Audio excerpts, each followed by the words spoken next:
لا إله إلا الله لا إله إلا الله لا إله إلا الله لا إله إلا الله الحمد لله نحمده ونستعينه ونستغفره ونؤمن به ونتوكل عليه ونعوذ بالله من شرور أنفسنا ومن سيئات أعمالنا من يهده الله فلا مضل له ومن يضلله فلا هادي له ونشهد أن لا إله إلا الله وحده لا شريك له ونشهد أن سيدنا ومولانا محمدا عبده ورسوله صلى الله عليه وعلى آله وأصحابه وبارك وسلم تسليما كثيرا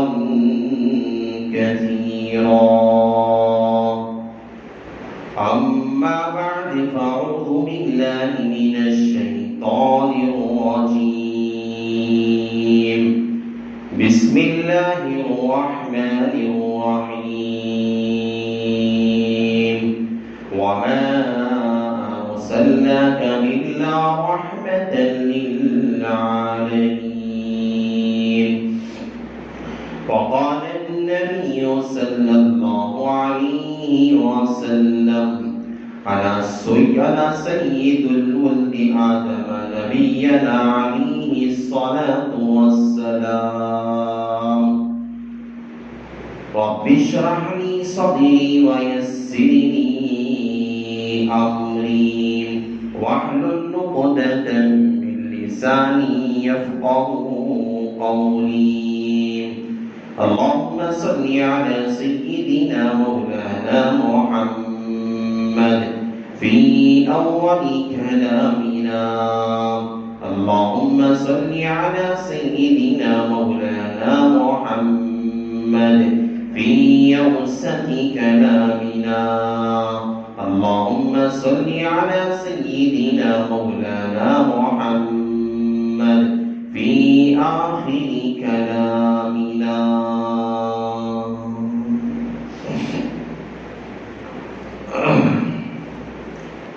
معزز سامعین کرام، میرے غیر مسلمان بھائی،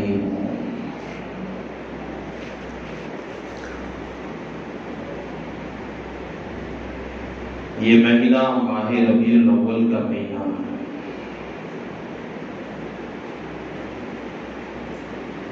جس میں ایک بڑی عظیم الشان ہستی جناب محمد رسول اللہ صلی اللہ علیہ وسلم کی ولادت کا سعادت امت کو نصیب ہوئی تھی۔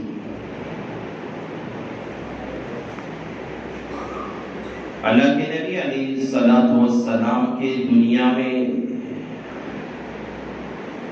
مبعوث فرمانے سے پہلے، دنیا میں آنے سے پہلے دنیا کی عجیب کہانی تھی، عجیب داستانی تھی۔ ہم آج کہیں کسی جگہ پر ظلم ستم دیکھ کر،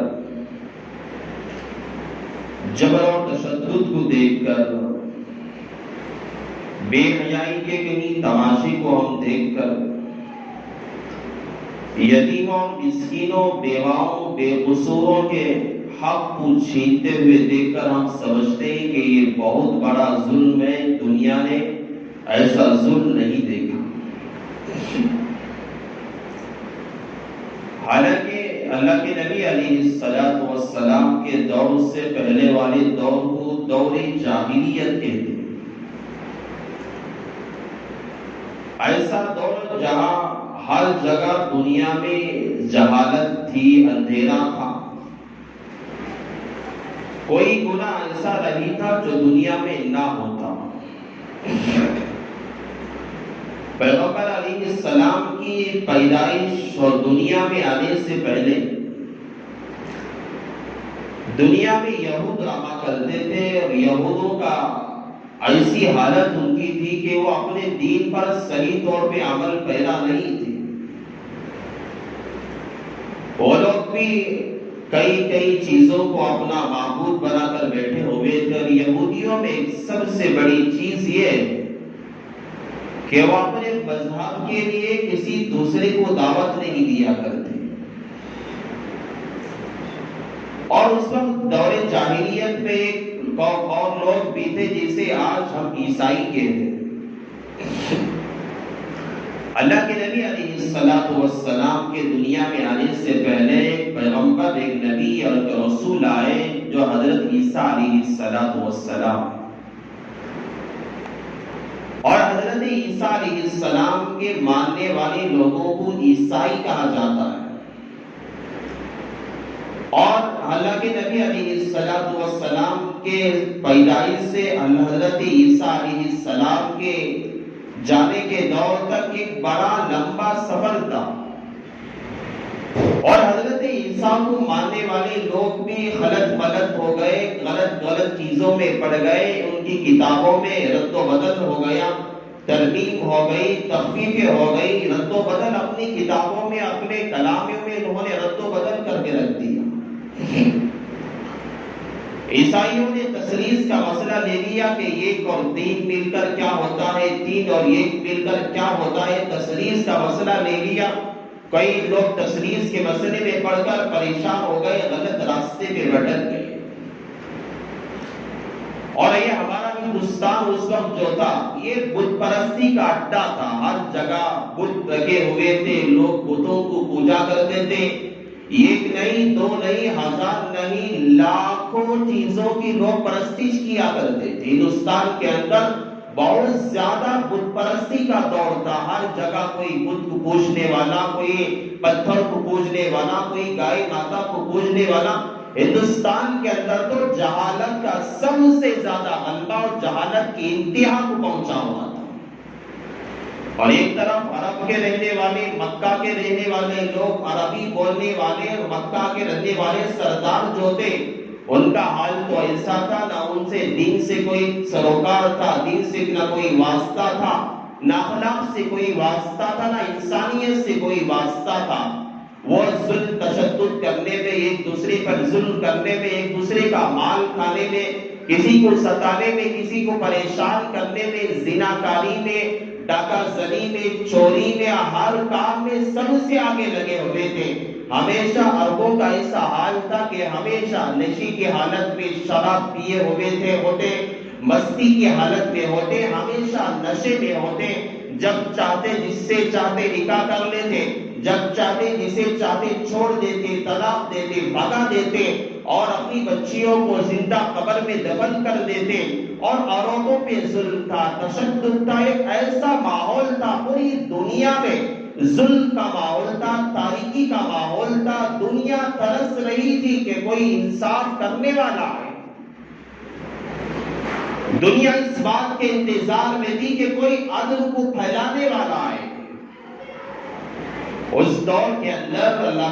تبارک و تعالی جب کسی اچھی چیزوں کا انتخاب کرتا ہے تو اس سے پہلے کئی ایسے واقعات رونما ہوتے ہیں، کئی ایسی چیزوں کو لایا جاتا ہے جسے دیکھ کر پہچانا جاتا ہے کہ ہاں اس کے بعد کوئی خیر آنے والا ہے، کوئی اچھی چیزیں وجود میں آنے والی ہے۔ اللہ کے نبی علیہ السلام کی روایت میں آتا ہے کہ 50 دن یا اس سے کم کا وقفہ تھا۔ اللہ کے نبی علیہ السلام سے پہلے ایک واقعہ رونما ہوا جسے دنیا آج بھی اصحاب فیل کے نام سے یاد کرتی ہے۔ اللہ کے نبی علیہ السلام کی پیدائش سے قریب 50 دن یا اس سے کم دن کا وقفہ۔ تو یمن کا رہنے والا ایک بادشاہ تھا، اپنے زمانے کا یہ صنعا کے یہاں اپنا ایک گرجا گھر بنایا، عبادت خانہ، معبد خانہ بنایا اس نے یہ جگہ پوری دنیا سے لوگ یہاں مکہ کے اندر طواف کرنے کے لیے آتے ہیں، عبادت کرنے کے لیے آتے ہیں۔ اس نے سمجھا کم سے کم لوگ جو ہے یمن کے ہی لوگ کم سے کم جا کر جو ہے میرے یہاں پر یمن کے لوگ میرے بنائے ہوئے بت خانے میں گرجا گھر کی عبادت کریں، یہاں طواف کریں، کوئی مکہ کو نہ جائے، کوئی کعبۃ اللہ کو نہ جائے۔ اس نے اس ارادے سے بنایا۔ علماء لکھتے ہیں کہ اس زمانے کے اندر عرب کے لوگوں کے اندر غلاظت تھی، جہالت تھی، گناہوں کا مادہ بھرا ہوا تھا، لیکن وہ کبھی یہ برداشت نہیں کر سکتے تھے کہ کوئی کعبے پہ انگلی اٹھائے، کوئی کعبے کی عزت پہ کوئی ہاتھ ڈالے، کوئی کعبۃ اللہ کی اس کی شرافت کو چھیڑ کر دیکھے، انہیں برداشت نہیں تھا۔ تو انہی کے کوئی لوگوں میں سے کسی آدمی نے جو معبد خانہ اس نے بنایا ہوا تھا، اسے کسی نے آگ لگا دیا۔ بعض کہتے ہیں کہ کسی نے جا کر وہاں پہ قضائے حاجت کر دیا، پاخانہ کر دیا۔ تو ابراہ کو جب اس بات کا علم ہوا کہ میرے بنائے ہوئے معبد خانے میں گرجا گھر میں کسی نے آگ لگا دی ہے، کسی نے پاخانہ کر دیا ہے، ابراہ کو بہت زیادہ غصہ آیا اور اس نے وہیں بیٹھ کر قسم کھائی کہ میں نے جا کر سب سے پہلے مسلمانوں کا جو مرکز ہے جہاں سے دین کا جو ہے افشا ہوتا ہے، دین کو پھیلایا جاتا ہے، اس کا میں خاتمہ کر دوں گا۔ ابراہ یہی سوچ لے کر بڑی فوج اور ہاتھیوں کی ایک فوج لے کر نکلا اور مکہ المکرمہ کی سرزمین سے قریب اس نے پڑاؤ ڈالا، اس نے قیام پذیر ہوا، وہیں اس نے ایک اپنے یہاں ڈیرا ڈالا، وہیں ہاتھیوں کا ایک لشکر لے کر رہ گیا۔ دیکھا کہ ایک میدان میں بہت سارے اونٹ چل رہے، اس نے کہا کہ اونٹ کس کے؟ پوچھا، لوگوں نے بتایا کہ یہ عبد المطلب مکہ کا رہنے والا سردار عبد المطلب جو آگے چل کر پیغمبر کے دادا بنے، یہ ان کے اونٹ ہیں۔ ابراہ نے اس اونٹوں کو پکڑ کے رکھ لیا۔ بات معلوم ہوئی بھی مکہ کے اندر عبد المطلب کو کہ ابراہ آیا ہوا ہے اور لشکر لے کر آیا ہوا ہے، کعبۃ اللہ کو منہدم کرنے، ختم کرنے کے لیے نعوذ باللہ آیا ہوا ہے، اور آپ کے اونٹوں کو اس نے قبضہ کر کے رکھا۔ حضرت عبد المطلب گئے جہاں اس کا قیام تھا، وہاں گئے، داخل ہوئے۔ جب آدمی انسان نیک ہوتا ہے، اور چاہے طاقت میں کم ہو، چاہے کمزور ہو، اللہ والوں کے بارے میں آتا ہے بڑے بڑے اللہ والے جب کسی بادشاہوں کی مجلسوں میں جب پہنچتے تھے، بادشاہوں کے یہاں ان کے چہرے پر پسینے چھوٹتے تھے ان کے روب کی وجہ سے۔ اللہ تعالیٰ نیک انسانوں کے اندر ایک روب رکھتا ہے، ایک پاور رکھتا ہے، جو بڑے بڑے بہادر اور پہلوان دیکھ کر بھی ششدر رہ جاتے ہیں کہ اس کے چہرے پر یہ روب اور دبدبا یہ کہاں سے آیا۔ اللہ تعالیٰ اللہ والوں کے چہروں میں رکھا کرتے۔ عبد المطلب بڑے نیک انسان تھے۔ جب ابراہ بادشاہ کے دربار میں پہنچے، اس نے دیکھا کہ عبد المطلب آ رہے ہیں۔ اس نے اپنے جس کرسی پہ بیٹھا تھا، بادشاہ کی کرسی میں سب سے اونچی کرسی تھی، وہ جب دیکھا، دیکھ کر فوراً کھڑا ہو گیا اور نیچے اترا، زمین پہ بیٹھ گیا، عبد المطلب کو بھی بٹھایا اور بات کرنے لگا۔ حضرت عبد المطلب نے کہا کہ بھائی میں یہاں آپ کے پاس اس وجہ سے آیا ہوا ہوں کہ آپ نے میرے خواہاں میرے اونٹ کو پکڑ کر رکھ لی ہے، آپ نے خواہاں میرے اونٹ کو باندھ کر رکھ دی ہے، میں چاہتا ہوں کہ میرے اونٹ آپ چھوڑ دیجیے۔ ابراہ کہنے لگا مجھے حیرانی ہوئی، پریشانی ہوئی کہ میں تو ایسا سوچتا تھا مکے کا سردار ہے، مکے کا متولی ہے، مکے کا ذمہ دار ہے، کعبۃ اللہ کا متولی ہے، میں یہ سمجھتا تھا کہ شاید یہ کعبے کے بارے میں بات چیت کرنے کے لیے آیا ہے۔ اور اس نے اپنی بات کا اظہار عبد المطلب سے بھی کیا کہ میں سمجھ رہا تھا کہ آپ میرے پاس آئے ہوئے ہیں، میں نے سمجھا کہ آپ میرے یہاں صلح کرنے کے لیے، معافی تلافی کرنے کے لیے آئے ہوئے ہیں اور میری فوج کے سامنے معافی مانگنے کے لیے آئے ہوئے، اس لیے کہ میں بڑی فوج لے کر تمہارے شہر کو ختم کرنے کے لیے آیا۔ حضرت عبد المطلب نے بہترین جواب دیا۔ حضرت عبد المطلب نے کہا کہ بھائی یہ اونٹ جو تو نے پکڑ کے رکھے ہوئے ہیں، یہ اونٹوں کا مالک میں ہوں، اس کا مالک میں ہوں، لیکن جس گھر کو تو تباہ و تاراش کرنا چاہتا ہے، جس گھر کو تو ڈھانے جا رہا ہے، جس گھر کو تو ختم کرنے جا رہا ہے، اس گھر کا مالک اللہ کی ذات ہے، میرا رب ہے۔ جس طرح میرے اونٹوں کی حفاظت کرنا میری ذمہ داری ہے، اللہ تعالیٰ کی ذمہ داری ہے کہ وہ اپنے گھر کی حفاظت خود کرے۔ یہ بات سننے کی پریشان ہو گیا تو اللہ تعالیٰ نے ایک ایسا منظر دکھایا کہ اس نے اس کے بعد بھی ضد میں آ کر اس نے ایک بڑی فوج لے کر آج جو کعبۃ اللہ ہے مکہ المکرمہ کی سرزمین پر اسے ختم کرنے کے لیے نکلا۔ بڑے بڑے فوج کے بڑے لشکر کے اندر بڑے بڑے پہلوان تھے اور ہاتھیوں کا لشکر تھا، اور اس نے ڈالنے کے لیے جب گیا، اللہ تعالیٰ نے جب مقابلہ کرواتا ہے، اللہ کا اصول یاد رکھو، یہ اللہ کا ایک قاعدہ یاد رکھو، اللہ تعالیٰ کا اصول ہے کہ اللہ تعالیٰ جب کسی سے اپنا مقابلہ کرواتا ہے، اللہ اپنے مد مقابل کے ساتھ ویسا ہی نہیں مقابلہ کرواتا۔ مثال کے طور پر سامنے والا پہلوان ہے، اللہ تعالیٰ پہلوان ہی کے ذریعے سے اس کا خاتمہ نہیں کرواتا۔ اللہ تعالیٰ کی وہاں تعریف نہیں ہوتی، لوگ کہیں گے کہ ایک پہلوان نے دوسرے پہلوان کو مار دیا، اس میں کون سا کمال ہو گیا؟ ایک فوج نے دوسری فوج کو مار دیا، اس میں کون سا کمال ہو گیا؟ ایک آدمی نے دوسرے آدمی کو مار دیا، اس میں کون سا کمال ہو گیا؟ ہاں، کسی معمولی آدمی نے، کمزور انسان نے کسی پہلوان کو پچھاڑ دیا، لوگ کہتے ہیں ہاں اس میں کمال کی بات ہے، ہاں اسے سمجھا جائے گا کہ ایک کمزور انسان ایک بڑے پہلوان کے ساتھ کشتی کی، اسے لتھاڑ دیا، اسے پچھاڑ دیا، اس میں کمال سمجھا جاتا ہے۔ اللہ تعالیٰ نے اگر چاہتا، اگر اللہ تعالیٰ ہاتھیوں کا اگر ہاتھی آئے، اللہ تعالیٰ اگر ہاتھیوں کی فوج کو بھیجتا، وہاں تعریف خدا کی لوگ نہیں کرتے۔ اللہ تعالیٰ کا اصول ہے، اللہ تعالیٰ جہاں بندے نے خدا کے گھر پر چڑھائی کرنے کے لیے، خدا کے گھر کو تباہ و تاراش کرنے کے لیے ہاتھیوں کا لشکر لایا، اللہ کا اصول ہے کہ اللہ تعالیٰ نے ایسی فوج کو بھیجا جس جو فوج لوگ کبھی سوچ بھی نہیں سکتے تھے کہ اتنی بڑی فوج کے ساتھ ایک معمولی سی فوج ہے جو ہے ابابیل کا لشکر، چھوٹے چھوٹے پرندوں کا لشکر اللہ تعالیٰ نے بھیجا جو آسمانوں پہ اڑتے ہوئے آیا، جس کے منہ میں چھوٹی چھوٹی کنکریاں تھیں۔ علماء روایات میں آتا ہے کہ جب وہ کنکریاں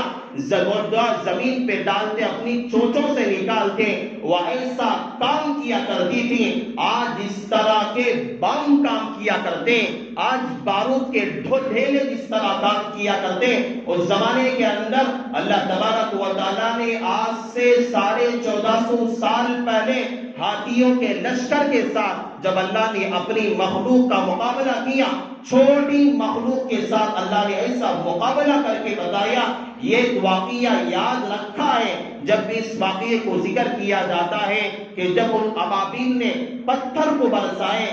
جو ہاتھی والا لشکر تھا تہس نہس ہو گیا، ان کے چھتڑے اڑ گئے، ان کے اعضاء ادھر بدھر ہو گئے، تتر بتر ہو گئے تھے، اور یہ تاریخ لکھنے والوں نے اسے مرتب کیا کہ لشکر بھاگنے لگا، آگے چل کر ابراہا نے ایک ہولناک بیماری کا شکار ہوا، اس کا انتقال ہو گیا، اور تاریخ آج بھی یاد رکھی ہوئی ہے۔ اس لیے اللہ تعالیٰ نے سامنے والا ہاتھی کا لشکر لے کر خدا سے مقابلہ کرنے کے لیے آیا ہوا تھا، لیکن خدا نے اس کا مقابلہ ہاتھی والوں کے ساتھ نہ کیا، اونٹ والوں کے ساتھ نہ کیا، اللہ تعالیٰ نے مقابلہ کیا تو بتایا کہ میری قدرت کے ساتھ جب کوئی ٹکر لیتا ہے تو میں اس کا انجام میری معمولی مخلوق، جو پرندے، جو ابابیل چھوٹی مخلوق ہے جو کوئی وہم و گمان بھی نہیں کر سکتا، اللہ تعالیٰ ایسی مخلوق کے ساتھ جو ہے ان کی فوج کا انتقام لوں گا،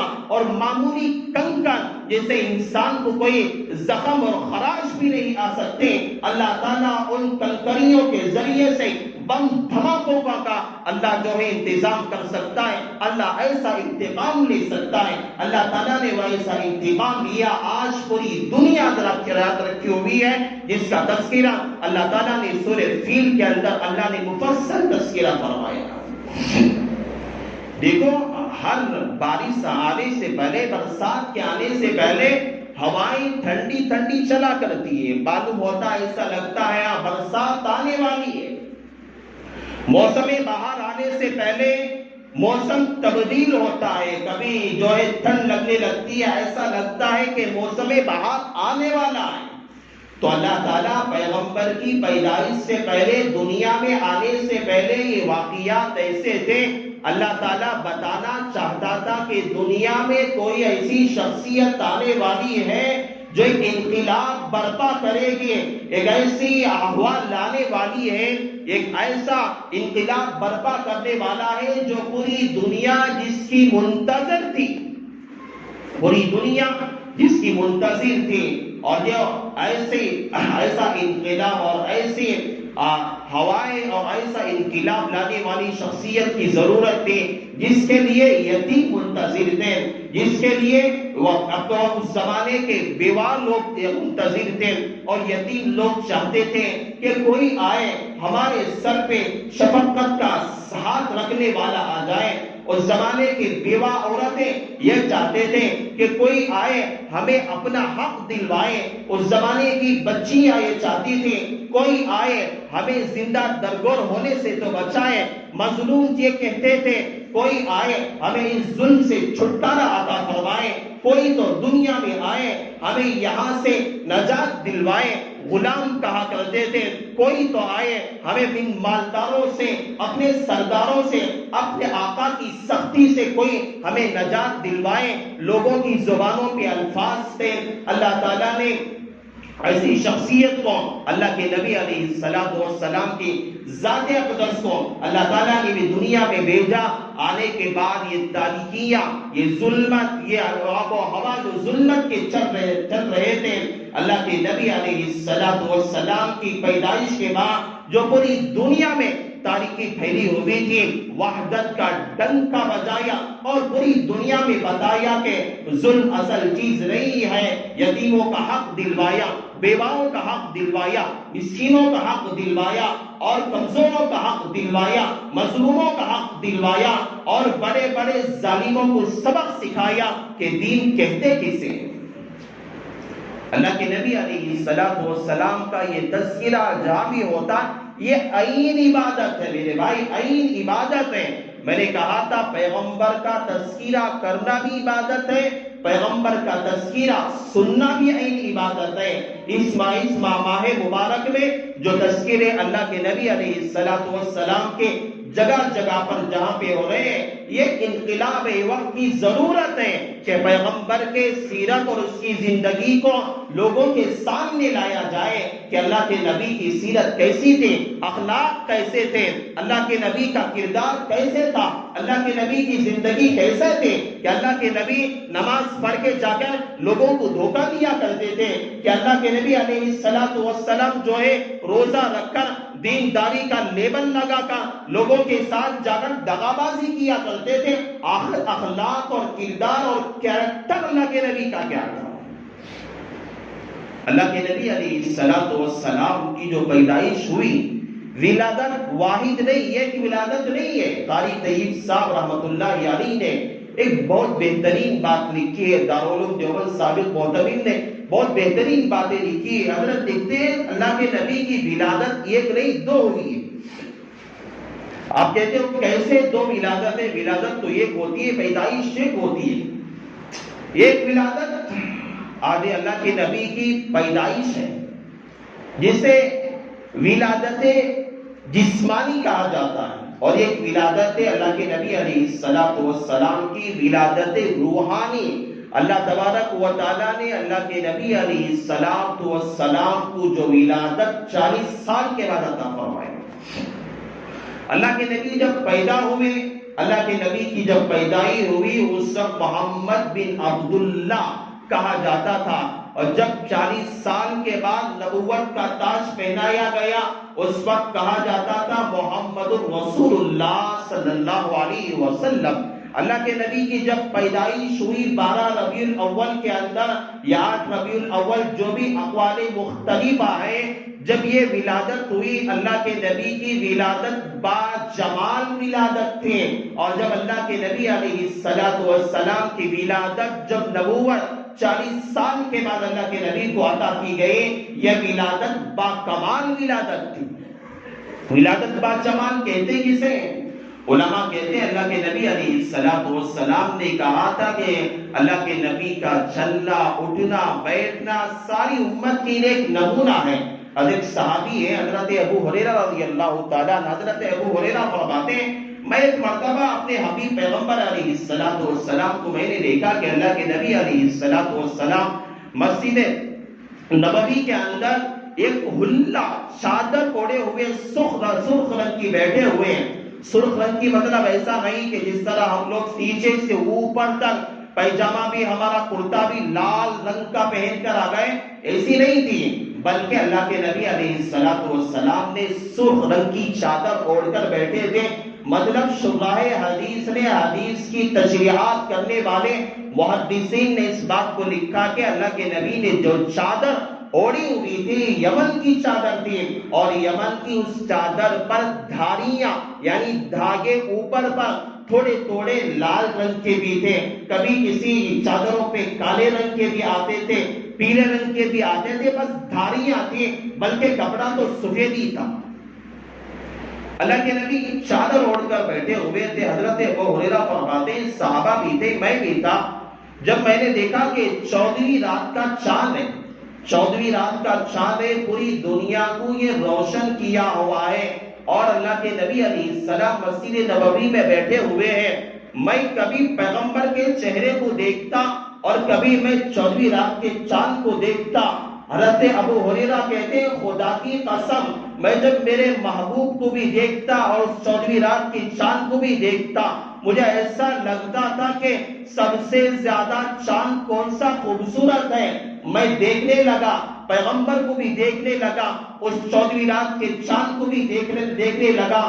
یہاں پہ ابو ہریرہ کوئی مبالغہ کرنے والے انسان نہیں ہے، میں آپ کو بتانا چاہتا ہوں پیغمبر اپنی جگہ جمال والے بھی تھے۔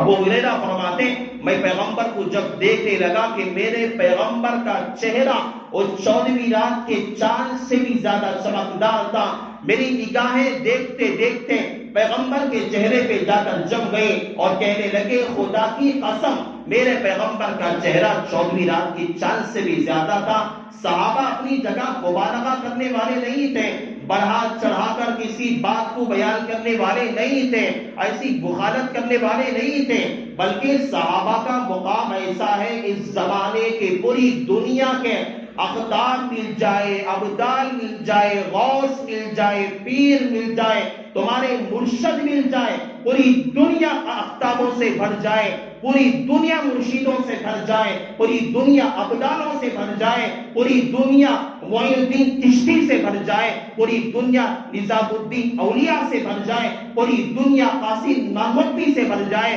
ایک پیغمبر ایک صحابی کے ایمان کا مقابلہ نہیں کر سکتے۔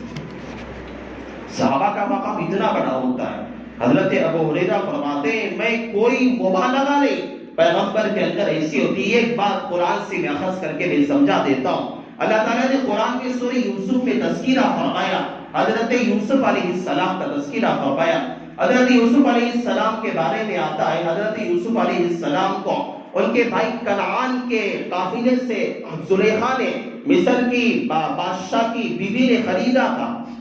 واقعی آپ کو بھی بہت بار سنا ہوگا حضرت یوسف علیہ السلام کے بارے میں۔ حضرت یوسف علیہ السلام کو غلام بن کے رکھے ہوئے تھے، غلام بن کے آئے تھے،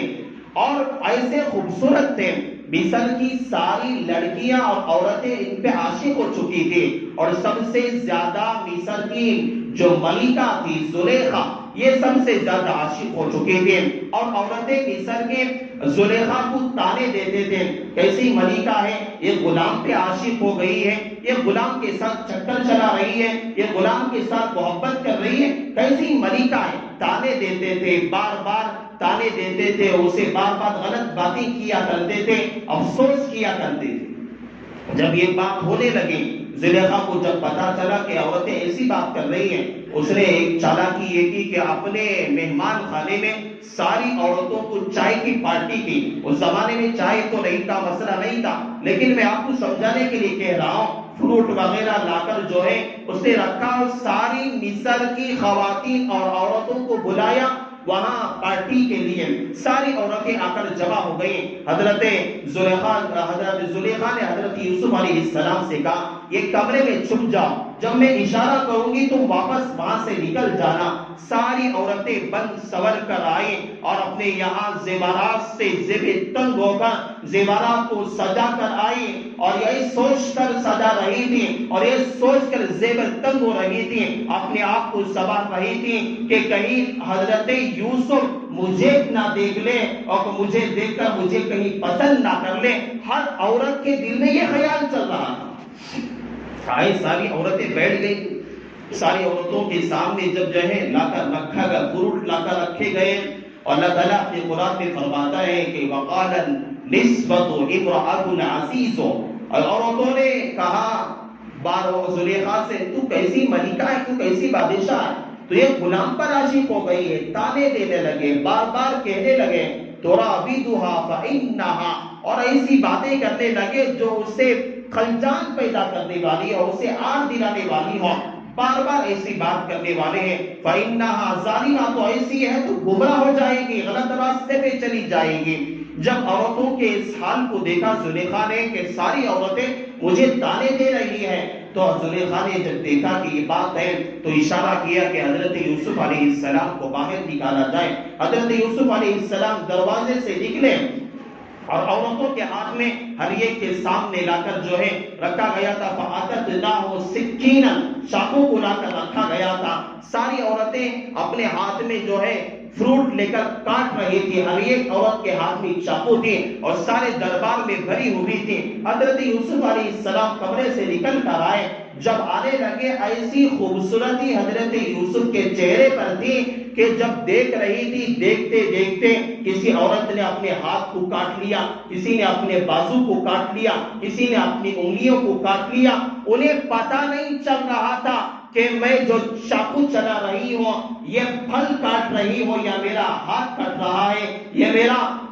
میری انگلیاں کٹ رہی ہے، میرا بازو کٹ رہا ہے، ایسے کاٹنے لگے، انہیں پتہ بھی نہیں چلا تھا۔ زلیخا نے سے کہا کہ دیکھا، بس تو نے یوسف کی ایک جھلک کو دیکھا، تو نے اپنے ہاتھ کاٹ لیے، اپنی انگلیاں کاٹ لی۔ جب یوسف تو غلام ہے میرا اور میرے سامنے رہتے ہیں، میرے پاس رہتے ہیں، میری کیا حالت ہوگی، میں عاشق نہ ہوں تو کیا کرو گے؟ یہ میں نے واقعی آپ کے سامنے سمجھایا ہے۔ اما عائشہ صدیقہ رضی اللہ تعالی عنہا، اللہ کے نبی کی زوجہ محترمہ، فرماتی ہے کہ دنیا والے حضرت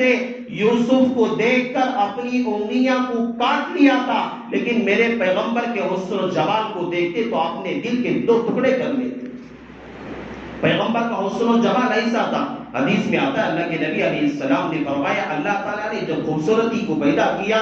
ایک حسن اللہ نے دنیا والوں کو دیا اور ایک حسن اللہ تعالیٰ نے حضرت یوسف علیہ السلام کو دیا۔ آدھا حسن حضرت یوسف کو، آدھا حسن اللہ تعالیٰ نے پوری دنیا میں تقسیم کیا، اور پوری دنیا میں آج جتنی بھی خوبصورتی دنیا کے اندر ہے یہ حضرت یوسف کے آدھا حصہ ہے۔ اور حدیث میں آتا ہے کہ ہم عائشہ فرماتی ہیں یہ پوری دنیا کا حسن اور حضرت یوسف کی خوبصورتی ملا کر میرے پیغمبر کے اندر اللہ نے پیدا کر کے رکھا تھا۔ اللہ نے ایسے کمالات کو رکھے تھے۔ جب بات ایسی ہے، اللہ کے نبی اتنے خوبصورت تھے، اتنے بہترین تھے، مطلب اس کا ایسا نہیں کہ ہم بھی جا کر میک اپ کریں، ہم بھی جا کر کسی بیوٹی پارلر میں تیار ہو کے آ جائے، بال بنا کے آ جائے، یہ عمل نمونہ نہیں، یہ عمل نمونہ نہیں، عمل زندگی ہے پیغمبر کی۔ اللہ بتانا چاہتا تھا کہ پیغمبر کو اللہ نے پیدا کیا، اتنا خوبصورت بنایا، اس کے اخلاق، اس کے چال، اس کی بات چیت، اس کا کردار، اس کا کیریکٹر کیسا تھا اللہ نے بتایا۔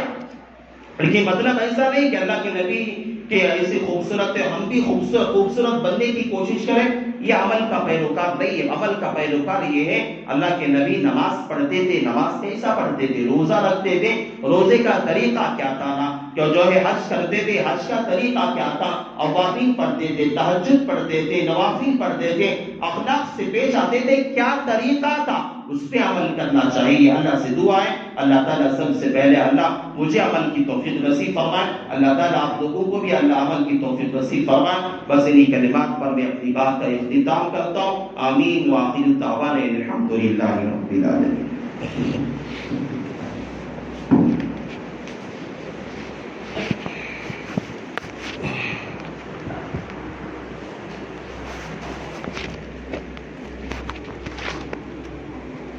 بسم اللہ۔